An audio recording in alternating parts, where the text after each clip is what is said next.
Assalamualaikum Sobat MG. Jumpa lagi dengan saya, Maya Wagi, seorang sahabat yang akan bercerita tentang kesehatan tubuh kita, terutama tentang penyakit asam lambung, cemas berlebihan, termasuk serangan panik. Saya bukan dokter, bukan psikiater, bukan psikolog, bukan terapis, atau ahli pengobatan lainnya. Saya hanya seorang sahabat yang berbagi cerita berdasarkan pengalaman pribadi dan pengalaman teman-teman yang pernah sharing dengan saya. Jika kamu ingin bercerita juga, kamu bisa menuliskan ceritamu di kolom komentar. Salah satu video saya yang mendapatkan respon cukup besar adalah tentang ciri-ciri dan gejala serangan panik. Ternyata saya nggak sendirian ya. Manfaatnya bercerita tuh gini, kita jadi punya banyak teman yang ternyata mengalami nasib yang sama. Kebetulan kita disayang sama Tuhan dengan dititipi penyakit yang sebenarnya bisa kita atasi. Kuncinya tetap semangat. Saya sering balas komen dengan kata-kata tetap semangat ya, karena betul banget kita harus tetap semangat. Karena sebenarnya selalu ada cara untuk mengatasi setiap masalah kita.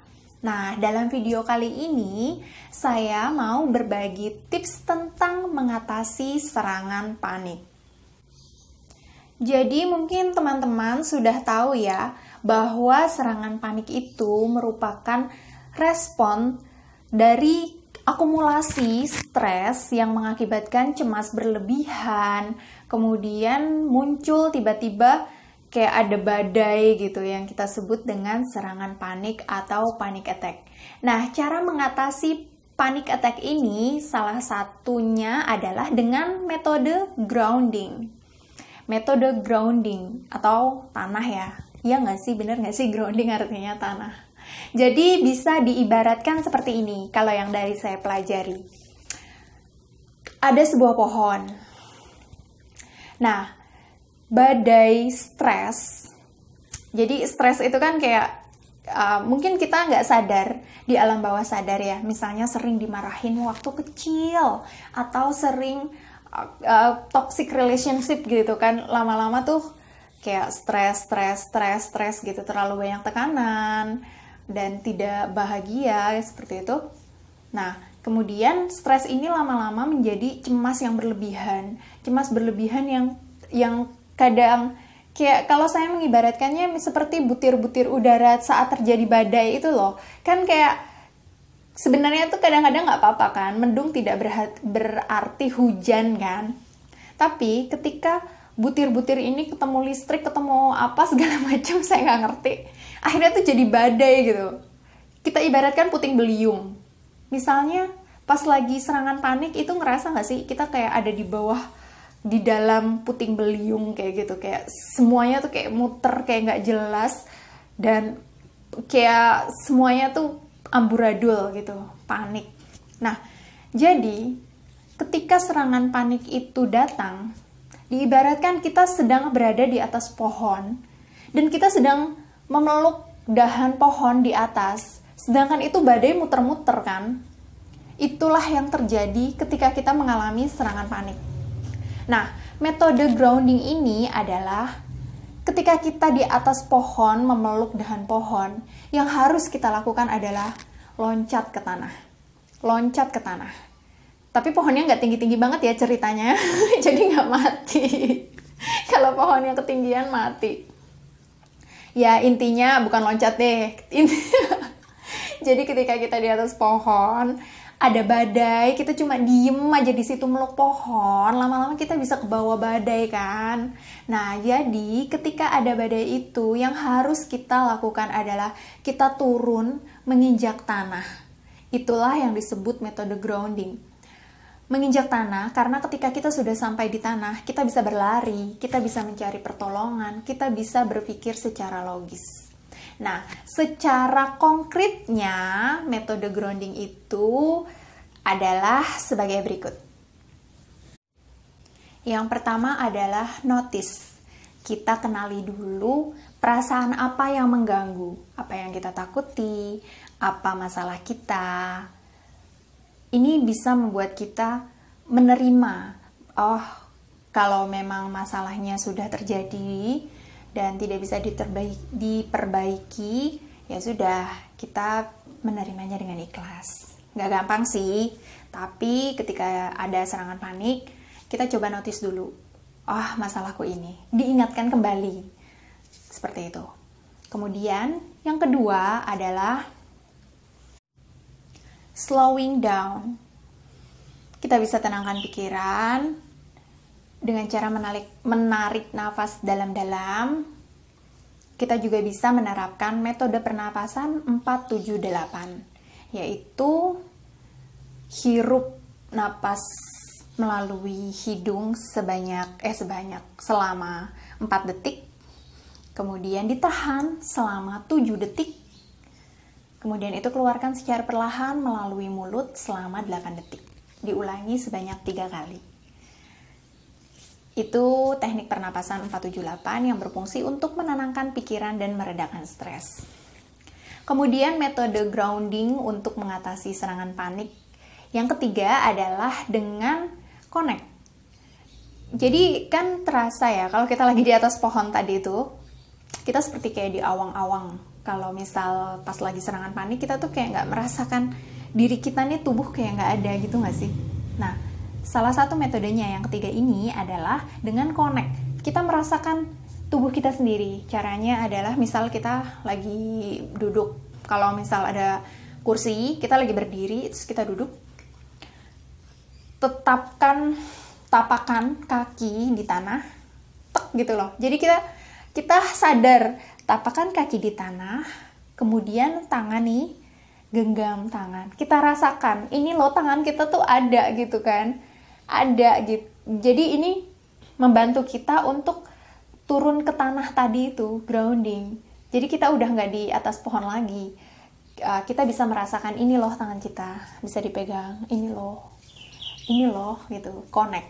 Yang ketiga connect. Cara mengatasi panic attack atau serangan panik yang keempat adalah refocus. Setelah tadi pikiran kita tuh kayaknya mengawang-awang dan kita terjebak di pusaran pikiran itu sendiri, maka kita usahakan untuk refocus. Caranya dengan metode grounding ini yaitu dengan menajamkan indera-indera di tubuh kita. Sebenarnya sih ada yang bilang kayak ada rumus bakunya, cuma saya nggak hafal. Nah, kalau saya taunya pokoknya ya diasah untuk refocus gitu. Contohnya seperti ini. Ketika kita lagi serangan panik, lihat di sekitar kita 3 benda yang bisa kita lihat. Sebutin meja, kursi, tembok. Terus sebutkan 4 benda yang bisa kita pegang. Jilbab, baju, dan sebagainya.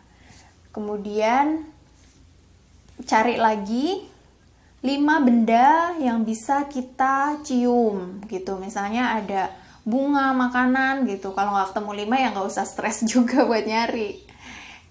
Ya mungkin saya salah ya. Nanti saya cek berapa-berapanya ya. Jadi kayak cari 5 dipegang, 3 dilihat, 4 dibaui di indera penciuman ya. Kemudian bisa dirasakan, disentuh kayak gitu. Jadi 4 barang yang bisa disentuh seperti itu. Intinya adalah refocus. Jadi biar pikiran kita tuh kayak menapak lagi ke tanah dan kita sadar tentang lingkungan di sekitar kita. Cara mengatasi serangan panik atau panic attack yang kelima adalah engaging. Engaging tuh apa sih? Kayak keterikatan gitu dengan lingkungan sekitar, karena tadinya kita seperti tidak fokus, pikiran melayang kemana-mana. Maka kita dengan metode grounding ini kita berusaha untuk engaging. Misalnya kita lagi duduk, ada gelas, yang kita lakukan adalah ambil gelasnya, pegang, angkat, lihat, oh ini gelas, ada airnya, diminum, diresapi rasa airnya, teksturnya, terus ditaruh lagi. kelihatan memang sederhana ya, tapi proses engaging ini melatih kita untuk lebih menjelaskannya susah ya, lebih terikat dengan lingkungan sekitar. Jadi kita nggak mengawang-awang lagi, kita sadar ini gelas diminum gitu, bermanfaat untuk membawa kita kembali ke bumi gitu ya istilahnya. Terus juga melatih kita untuk lebih baik dalam melakukan sesuatu. Misalnya lagi nyetir, lagi mengendarai sepeda motor, kan bahaya kalau misalnya pikiran kita mengawang-awang. Jadi refocus yang tadi itu kan, engaging. Jadi kalau misal lagi nyetir ya kita megang setir, lihat gitu. Jadi tidak mengawang-awang lagi. Dan ini juga bisa meminimalisir badai tadi. Jadi kayak badai stres itu bisa perlahan-lahan intensitasnya tuh saya mau bilang memudar, lawannya mengental. Ya hilang ya. Jadi untuk menghilangkan serangan panik yang tadi datang. Itu tadi 5 cara menghilangkan stres, mengatasi serangan panik, cemas berlebihan yang bisa kamu lakukan. Karena berdasarkan pengalaman saya pribadi, it works. Saya jadi merasa lebih baik dengan metode grounding tersebut. Kalau dari yang saya pelajari, dari WHO juga menyarankan metode grounding ini untuk mengatasi stres dan serangan panik. Tentu saja nggak mudah, tapi kalau dengan sering berlatih, kita lama-lama akan terbiasa. Jadi ketika mungkin terjadi badai, sebelum badai itu besar, kita bisa langsung turun ke tanah dan berlari menyelamatkan diri kita sendiri. Terima kasih ya sudah menonton video ini sampai selesai. Ceritakan juga pengalamanmu kalau kamu pernah mengalami serangan panik atau kamu sudah mencoba metode grounding ini. Saya tunggu komentarnya di kolom komentar. Mungkin bisa bermanfaat untuk orang lain yang masih mencari informasi tentang cara menghilangkan serangan panik. Jika video ini bermanfaat, dukung Maya dengan cara klik like dan subscribe channel Maya Wagi. Terima kasih ya. Semoga kita semua selalu sehat dan berbahagia. Wassalamualaikum warahmatullahi wabarakatuh.